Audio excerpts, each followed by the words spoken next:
من حامد هستم.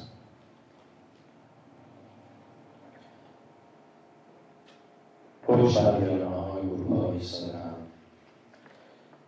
و با هوا شعر و پی می‌کنم.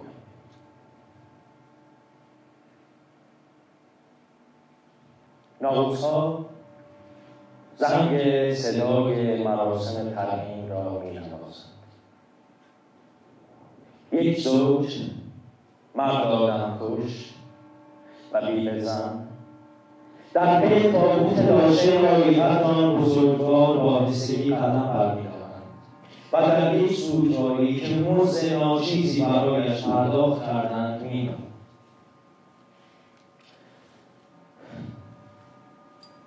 جسد از آن کیست آن تابوت؟ از آن کیست این همه زاری و زنگ‌های ناقوس؟ جسد از آن بزرگ مردی است بخشاینده عطایا به مردمی که در دو سوی او سر کشیدند. ثمره هنر کشورداری‌اش پدر.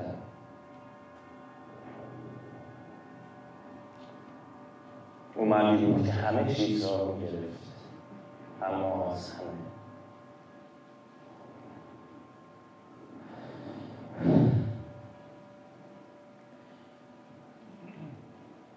مرد آدمکش بر روی تابوت می‌نالد و گویا به زن سعی در دلداری نشدند. دراز کشیدم و بر زمین گوش نهادم و شنیدم که جهان در گردش به گرد خویش با گام‌هایی پرشتاب به سوی گردیدگی می‌رود و خواهی میکنم واژه‌های من برای من بی‌معناست. من حاملت نیستم. حملت! پدر، این همان شبحی است که مرا به وجود آورد. گوش به من دار. از من چه می‌خواهی روح بیچاره؟ مراسم رسمی تدفین برای شما کافی نیست؟ بر من دل مسوزان، به دقت بشنو. بگو، ناگزیر از شنیدنم. و پس از شنیدن ناگزیر از انتقام کشیدن. انتقام کشیدن؟ زودتر آگاهم کن تا من با بالهای عشق برای انتقام به پرواز درآیم. انتقام قتل پدر گرامیت را بگیر.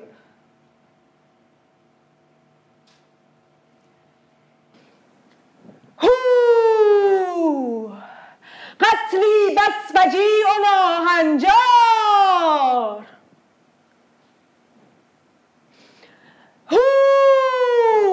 حمله! روی کفش‌های شما خون نشکیده است. شاد باشید، شاید به بهشت بروید. در انتظار چه هستید؟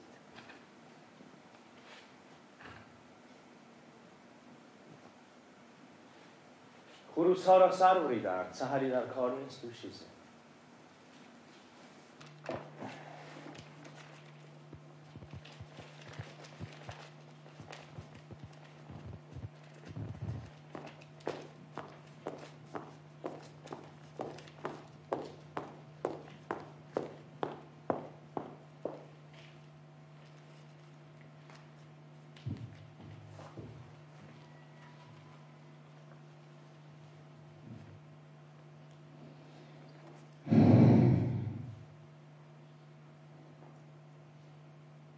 اوفلیا هستم، کسی که جویبار او را در خود نگاه نداشت. زنی آویخته بر تناب دار، زنی با رگ‌های از هم دریده، زنی که از فرط اعتیاد سپیدی برف بر لبانش نشسته، زنی سرفرو برده در اجاق. دیروز باز از خودکشی منصرف گشتم. من تنهایم با سینه هایم، رانهایم و آغوشم. من اشیاء اسارتم را در هم می شکنم، صندلیم را، میزم را و تختم را. ویران می کنم نبردگاهی را که وطنم بود. درها را از هم می گشایم تا باد به درون آید و نیز فریاد جهان، پنجره را در هم می‌شکنم. با دستانی خونین عکس‌های مردان را پاره می‌کنم. مردانی که عاشقشان بودم و مورد مصرفشان، روی تخت، روی میز، روی صندلی، روی زمین. زندانم را به آتش می‌کشم. جانم را در آتش می‌افکنم. سینه را می‌شکافم و ساعتم را بیرون می‌کشم. ساعتی که قلبم بود. من به خیابان می‌روم با تن‌پوشی از خون.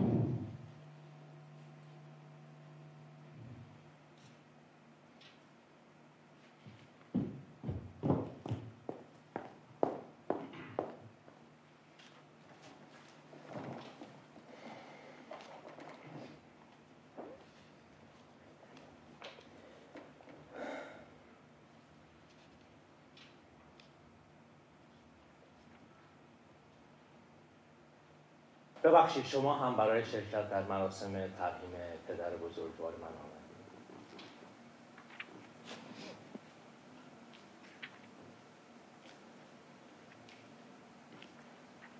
سخنرانی فوق‌العاده‌ای. هنوز که ازدواج نکردید. ببخشید صدایتان کمی آزاردهنده است. بله، من پیشیشم قرار است مراسم را تطهیر دهم فرزندم.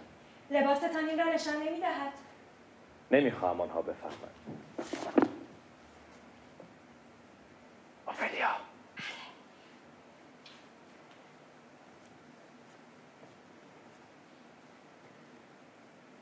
می توانم کنار شما بنشینم و سرم را روی زانوهایتان بگذارم؟ نه آقا.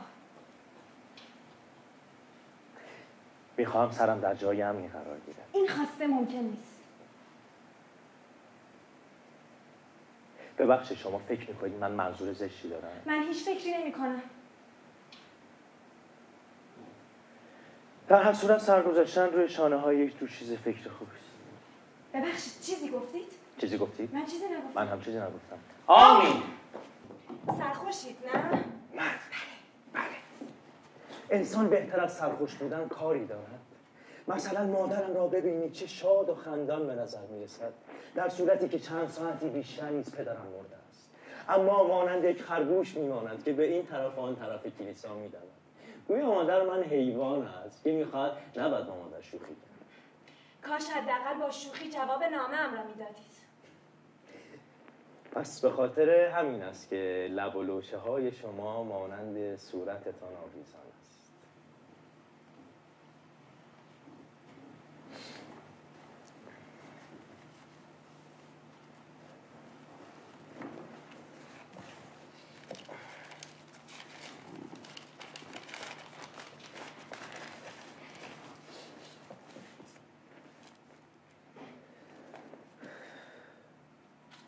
تبریک کن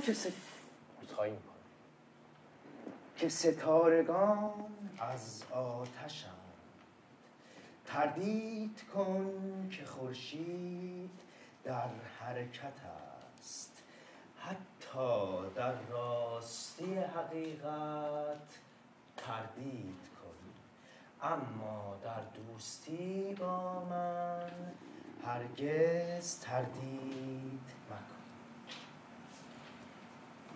اوفلیای گرامی، من در این که سخنان خود را به واژه تبدیل کنم دستی ندارم، ولی شما را که ای که بر همه خوبان سرید، بیش از هر چیزی دوست می‌دارم. خدایا نه ای بانوی بس گرامی، تا زمانی که نه اوفلیای گرامی، تا زمانی که این تن از آن من است، نه دقیقا همین تن، همواره هملت به شما تعلق دارد.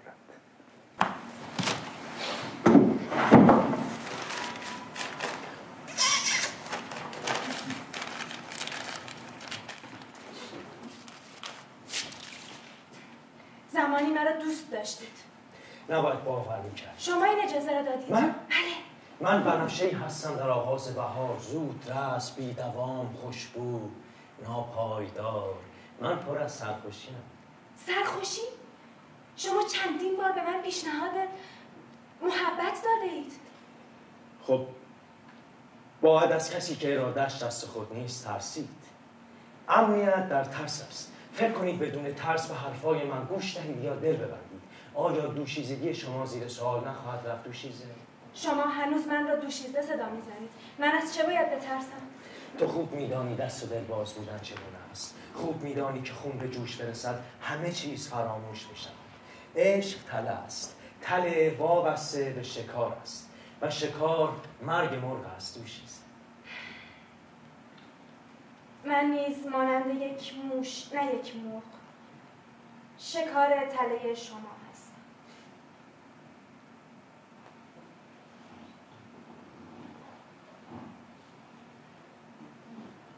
تلموش نام نمایشی است که من اجرا خواهم کرد. پشت به من دکوری ساخته شده است برای آنان که درامم هیچ جذبه‌ای ندارد، برای آنان که با آن هیچ پیوندی ندارد. درام از 3 بخش تشکیل می‌شود. نقطه این بازی نیست سوفیا. دکوراسیون نقاشی است که با 100 برابر بزرگنمایی صحنه‌ای را به نمایش می‌گذارد. حادثه‌ها تاریخ سازند. نمایش‌ها پس از حادثه‌ها شکل می‌گیرند. شاید اگر حادثه‌ها نمایش بودند کسی صدای تشویقی را نمی‌شنید. بگذارید تلموش نام شهر من است. شما می‌توانید اسمش را عوض کنید. مرگ موش. در این نقاشی چه می‌بینید؟ شما را. این منم، کسی که شمشیری شکسته بر صورت او نهفته است و این صحنه روایت من است. شما نشسته اید و به شغل شریفتان نگاه می‌کنید. شما که خانواده من هستید. پدرم که باید شما را عمو صدا خواهم کرد، مادرم که همان زنمویم است و این شما که همیشه رخت سفید کلیشه‌ای بر تن دارید. نشسته اید و پاهایتان را به من قرض. شگفت انگیزم. سر روی پای شما گذاشتم و به روبرو خیره شدم. ما اینجا منتظر.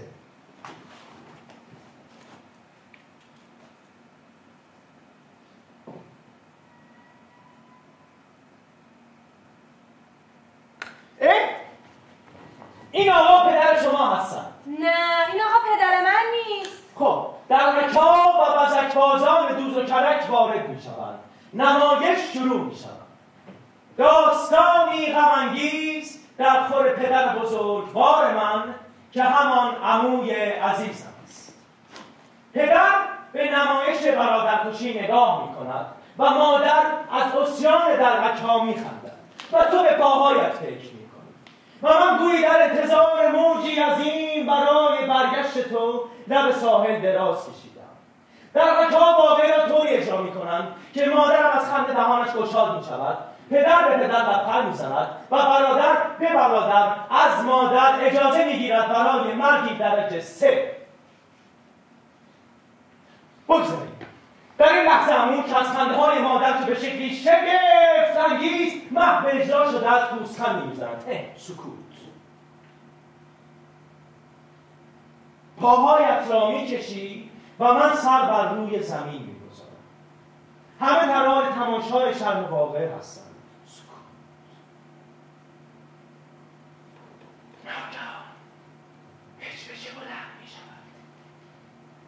دیوانه شده است، داد میزند، کافی است همت، کافی است، بگذارید نور بیاید داخل، بگذارید نور بیاید داخل. سکوت. تاریکی دانه های ترس را در او کاشته است. من داد میزنم این تنها قاب عکس دست جمعی خانواده ما است. صحنه‌ای که برادر جای برادر را میگیرد در این بهار قدرتمند، چون مارکس و لنین که از ایران‌ها سخن میگویند و و یک صدا فریاد میزنند درود بر بهار، درود بر بهار که خلق و خوی حاملگی را به انسان می‌آموزد.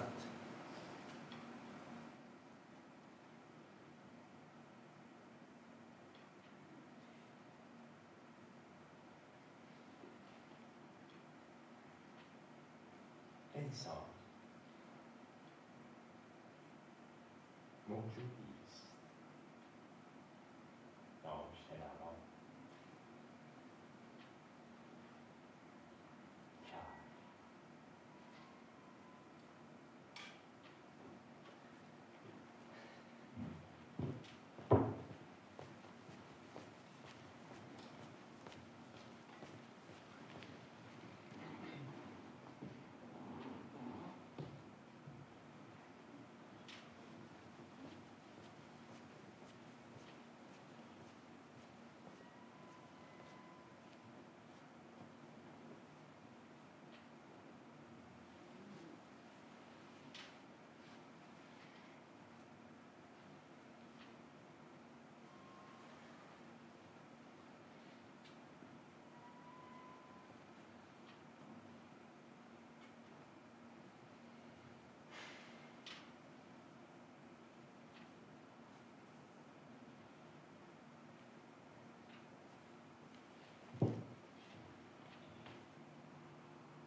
واقعا خواهش میکنم اون کثافت را بکشید. موشها پلیدن با هزاران بیماری خطرناک. هملت دخترم پدر. نه فرزندم، من پر از مرضهای خطرناکم، اما از این فاصله هم میتوانم بویت را بشنوم. میتوانم ببوسمت، نمیتوانم. کاش باری دیگر میتوانستم بنوشم و بمیرم. کاش باری دیگر میتوانستم دوست بدارم. حیوانی را، کودکی را، زنی را، فرزندی را. کاش باری دیگر میتوانستم بنوشم، نفس بکشم و بخورم. پدر میخوای قلب مرا بخوری؟ من تنها میتوانم گوشت فاسد و پسمانده را بمکم. آیا گوشت تو فاسد و پسمانده است؟ گوشت را چطور؟ میتوانی گوشت پدر مرا بمکی؟ آیا گوشت پدرت فاسد و پسمانده است؟ هر از اونی گوشت پدرم لخته و منجمد است، زخمی زشت و نفرت‌انگیز. دوست دارم مزه‌اش را بچشم. نه خواهش میکنم این کارو با من نکنید. من بلکی هستم.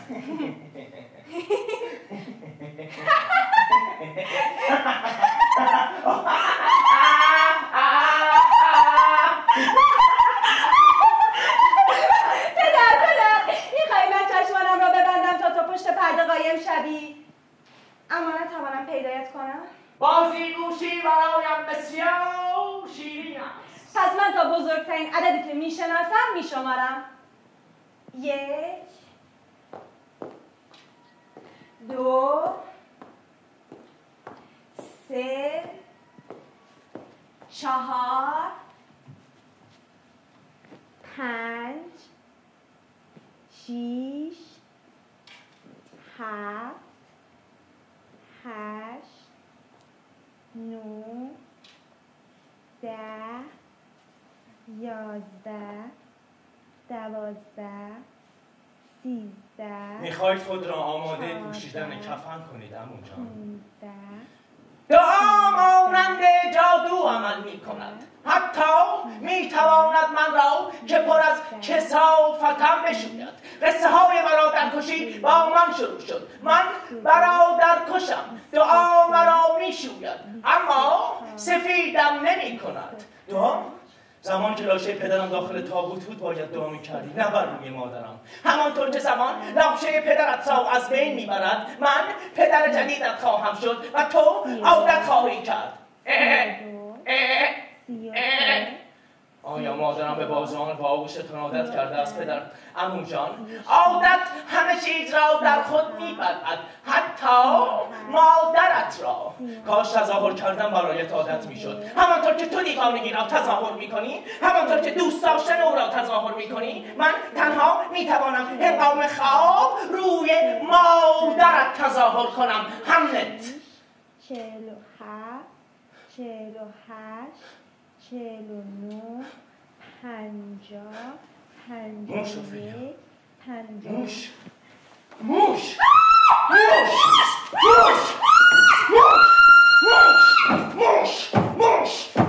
فریدا.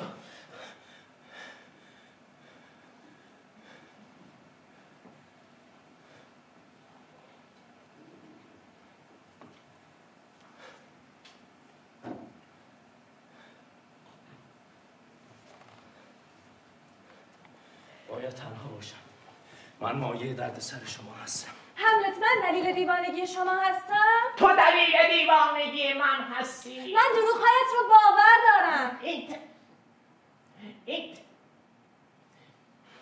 این تنها راز میان من و تو است. گوش‌های من شبیه به گوش‌های پدر است؟ نه، میشنوم.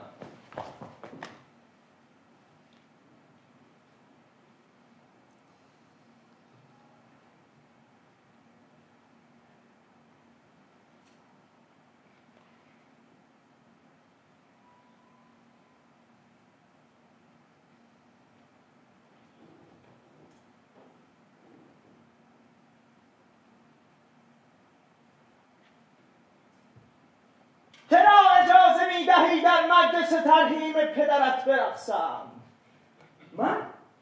من حاضر بی حرکت کن ذهنم هستم، اما هیچ کاری نمی کنم. اما میدانم که چه چیزی در انتظار من است. من هم میخوام بدانم. من پسرک مقتولم اینجا فقط ایستادم. بدیها روش کردن، اما بدتر از آن شروع خواهد شد. نمیدانی چه چیزی در انتظار من است. هملت، چه چیزی در انتظار توست؟ من تنها ایستادم، اما باید تمام مردمم که را آغوش بخون کنم، قلب‌ها فریاد بکشن، گناه بیرون تنها یک معنی بدهد. نگاه‌ها و لب‌ها نباید به یکدیگر دروغ بگویند. چگونه میشود نگاه‌ها و لب‌ها به یکدیگر دروغ بگویند؟ دست‌های مرا نمی‌بینی؟ به یکدیگر دروغ میگویند، چون می‌خواهند چیز دیگری بسازند که تنها منم را می‌دانم. چه چیزی؟ من پایان ناپذیرم. نمادرم در بستر زناکاری میراث من فقط ایستادم. من حاکز اطلاعاتم خودم را همچون فاحشه‌ای با واژه عرضه می‌کنم.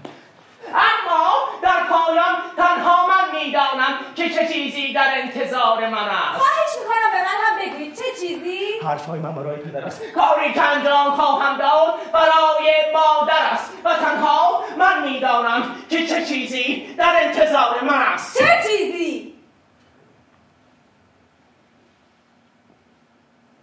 خودم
میخواهی اجازه دهی پدرت را خاک کنند؟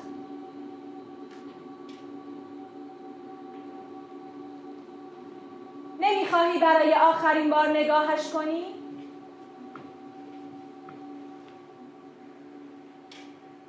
برای پدرت دعا میکنم هملت.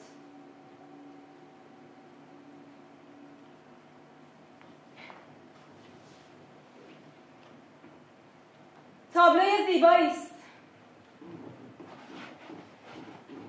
تو نشسته ای و به روبرویت نگاه میکنی. من در کنار تو ضربانم را نامنظم میکنم. مادرت شبیه به فرشته هاست هملت و تو چقدر آسوده تماشا میکنی. این چه لذتی است که هر صبح با اشتیاق از خواب بیدار میشوم، لباسم را میپوشم، با اشتیاق صبحانه میخورم، با اشتیاق بیرون را نگاه میکنم، با اشتیاق به تو فکر میکنم، با اشتیاق دوباره میخوابم. این چیست که همه چیزش با اشتیاق شروع میشود. این همه اشتیاق برای من کافی است هملت. به پدرت با اشتیاق نگاه کن، به مادرت، به عمویت، همه از سر اشتیاق دور یکدیگر جمع شده‌اند و تو چقدر آسوده تماشا میکنی با اشتیاق به نمایش.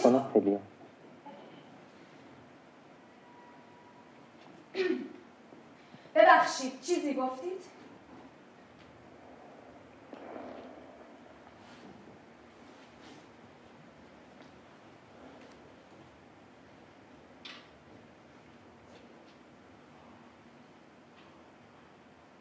با من ازدواج کن.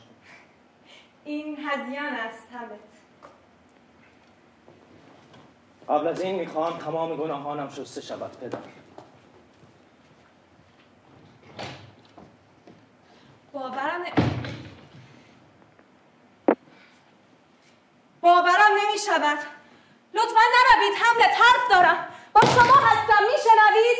شما اشتیاق را بد معنا کرده اید. اشتیاق دروغ نیست هملت. واقعا که تلموش برازنده اسم شماست. با من ازدواج نخواهید کرد، میشنوی؟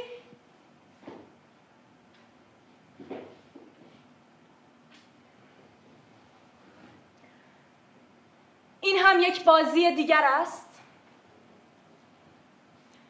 قبول بازی میکنید. زمانی که خسته شدید خودتان حرفتان را پس میگیرید هملت.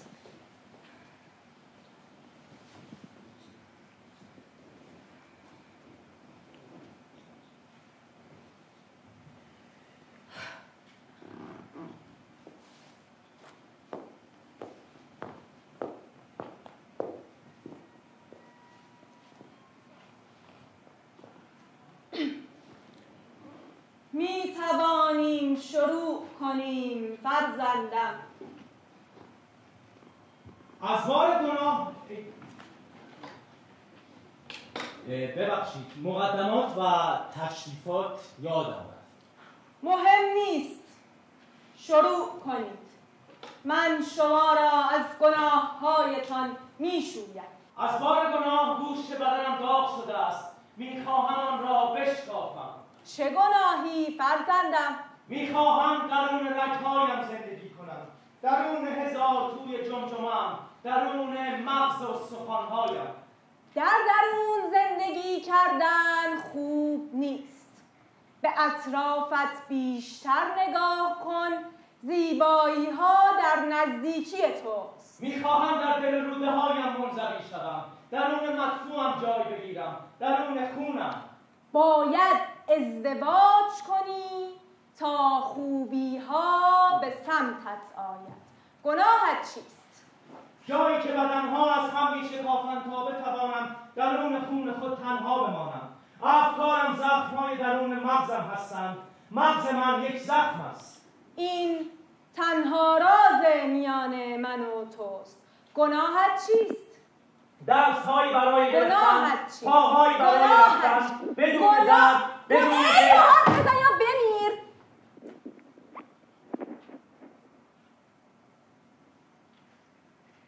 چرا که خداوند غضب نموده است. گناهتان چیست فرزندم؟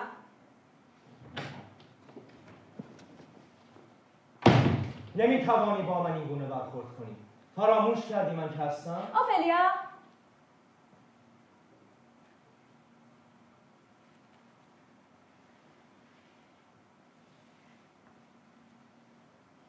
نه ملکه، مرا ببخشید.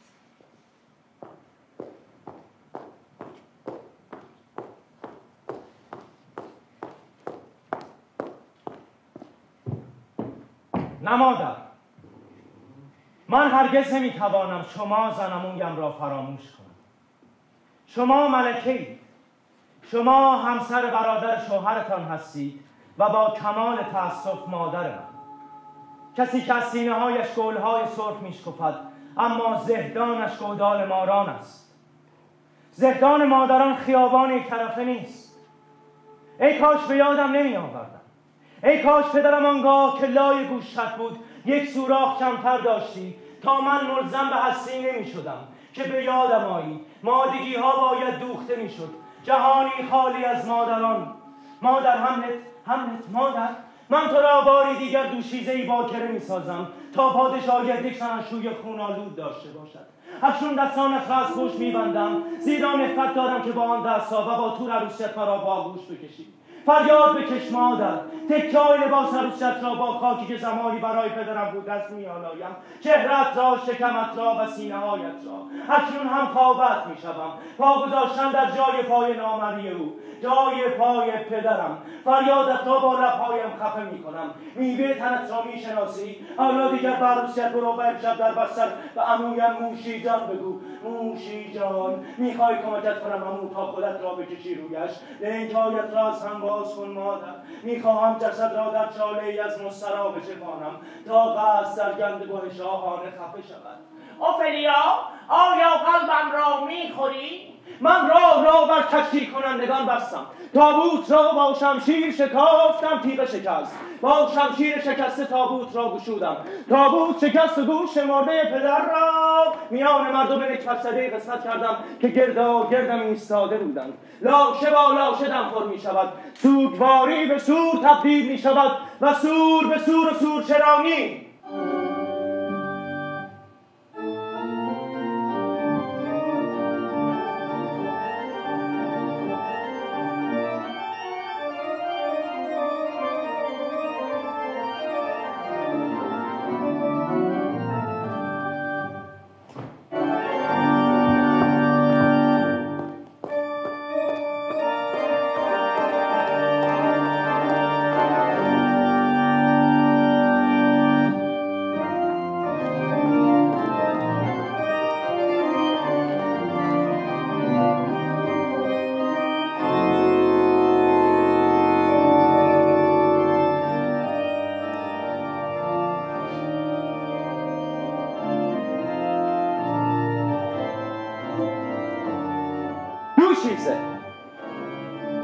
آیا هنوز پاک دامنی؟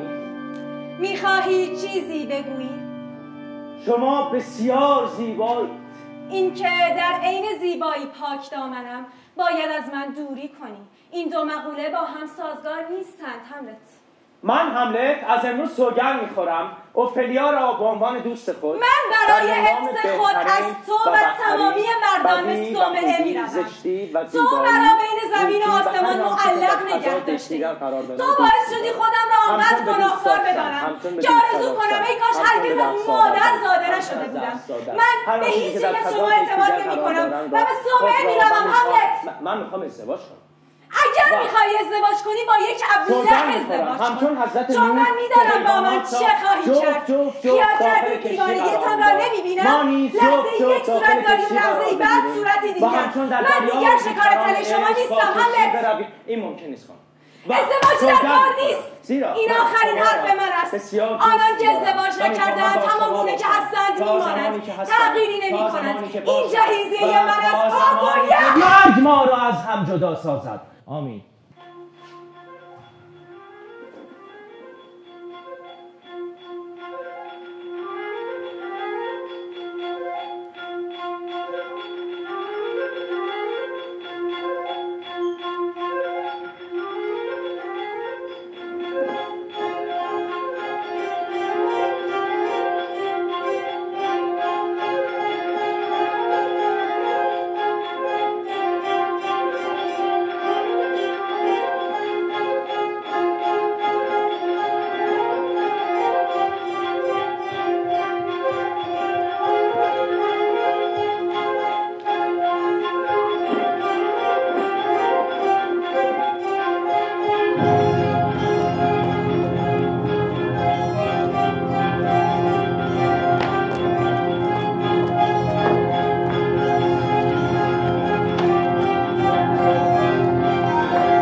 بچه های ما هستند.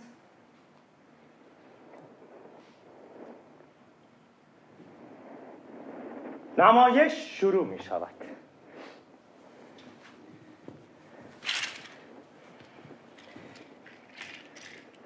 پدرم،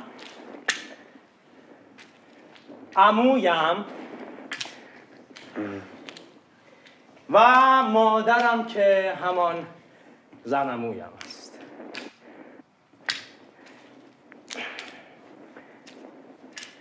پدر میان خیابان می ایستد و شروع به راه رفتن می کند. جمعیت با پیاده روی آغاز می شود. پدر انتقام است میان اسب‌ها و ماشین‌های واژگون شده. سربازان راه را سد می کنند. اکنون پدر تنها ایستاده است میان خود و خانواده خود. عمو هشدار می‌دهد خشونت مایه رنگ است. برگردید، برگردید. ولی پدر به مسیر خود ادامه می‌دهد. قدم‌ها به سرکوب نزدیک می‌شوند. پدر نرو، برگرد، کشته می‌شوی، می‌میری. روح‌ها در اطراف قلعه‌ها مراسم سوگواری را با دودها عجین اندوه می‌کنند. مرگ پدر شعر می‌شود، واژه‌ها شرح نمایش می‌شود. پدر نرو، برگرد، مادرم ملک تو را نمی‌خواهد. دشمنان راه را اطراف پدر سد می‌کنند. دستور صادر خواهد شد. عمو در بالکن یک ساختمان دولتی شروع به سخنرانی می‌کند.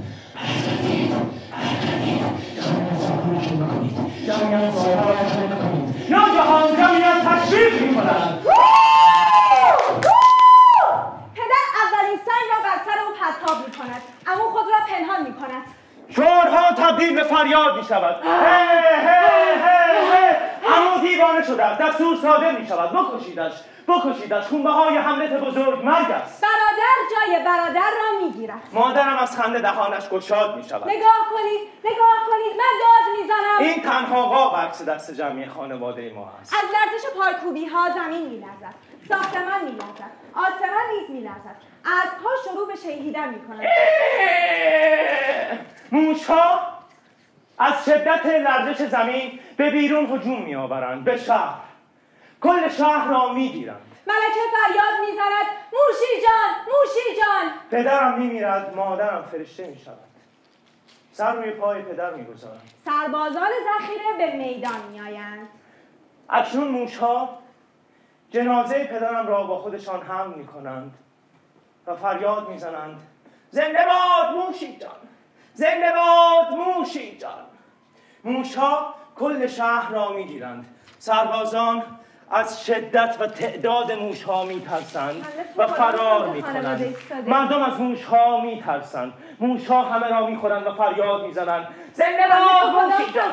زنده باد موشی جان! موش‌ها کلمات را می‌خورند، حرف‌ها را می‌جوند. موش‌ها پنیرها را استفراغ می‌کنند و فریاد می‌زنند: زنده باد موشی جان! زنده باد موشی جان! موش‌ها به قصر می‌روند، به اتاق مادرم را می‌خورند و موش‌ها فریاد می‌زنند: زنده باد مادرت! زنده باد موشی جان! زنده باد موشی جان! موشی جان!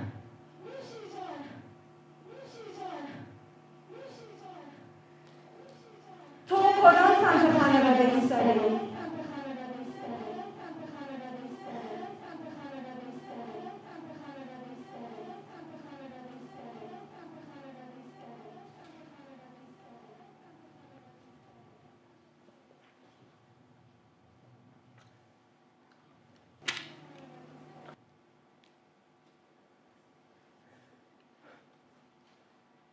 جایگاه من در میان هر دو سوی جبهه است. نه، فراتر از آنها. نه، بین آنها. من همراه با پدرم هستم و با جمعیت شروع به راهپیمایی میکنم. به سمت قصر میروم. در کنار پدرم فریاد میزنم: من هملت هستم. هملت، تو کدام سمت ایستاده‌ای؟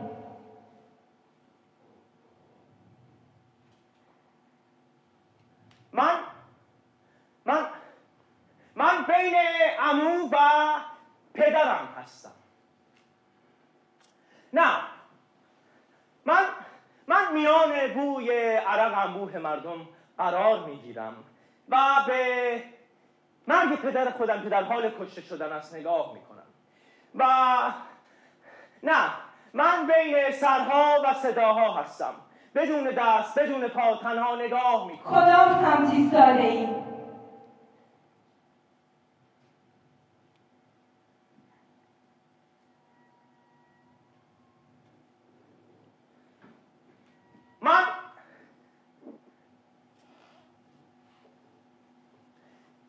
من زیر زمین هستم اوفلیا.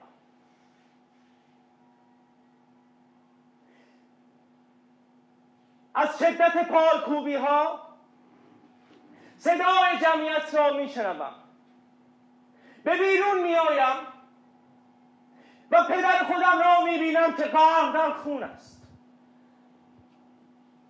و از پشت شیشه های ضد گلوله به پدرم نگاه میکنم که در حال مردن است.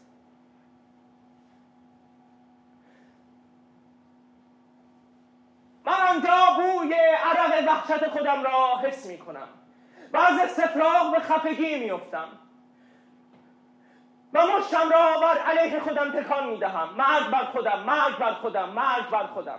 و با تنی لرزان از وحشت و حقارت که مشتم بر علیه خودم تکان میخورد. کدام سمت ایستاده‌ای؟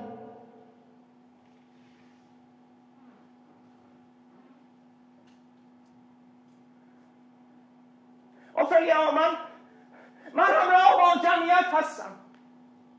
آنجا مادرم را بغل کردم و من سرباز عمویم هستم.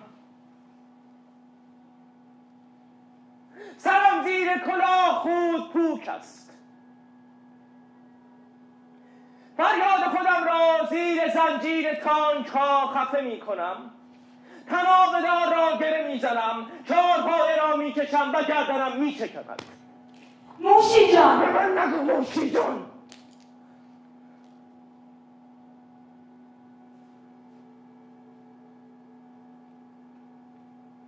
آنها زمان را کشتند اوفلیا.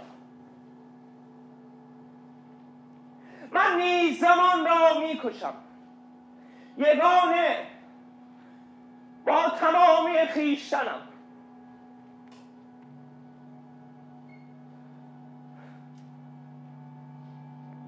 نراحت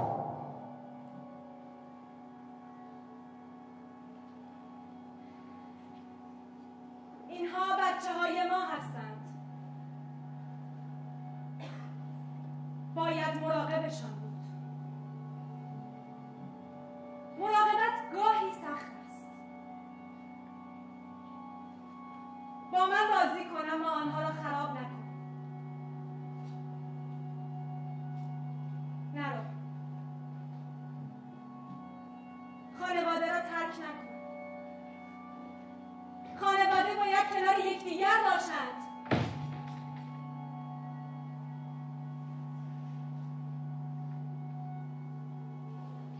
نگاه کن. موشی روی پاهای من است. دو سرباز کنار یکدیگر نشستند. یک سرباز زن و یک سرباز مرد. هر دو اطمینان دارند قرار است جنگ را بازی کنند. موشی روی پاهای من است و از دهانش دود بلند می شود. پاهای من بالکنی است برای کشیدن سیگار تو. من میان آدمیان دنبال پدر میگردم. همه شبیه به یکدیگرند. پدر گلوله است، مادر گلوله است. گویا میان اشتباه دو نفر مرا شلیک کردند برای مرگ دیگری. دو سرباز و موش به نمایشی نگاه میکنند که در آن هزاران موش و سرباز و دوشیزه و مادر و بچه قرار است حادثه ای را اجرا کنند که اولین نمایشان است. حالا حادثه که نمایش شود، نه کف میزنند نه سوت، نه سورچیان نه سور. موشی روی پاهای من است. این اولین جشن عروسی است که با آشوب شروع می شود.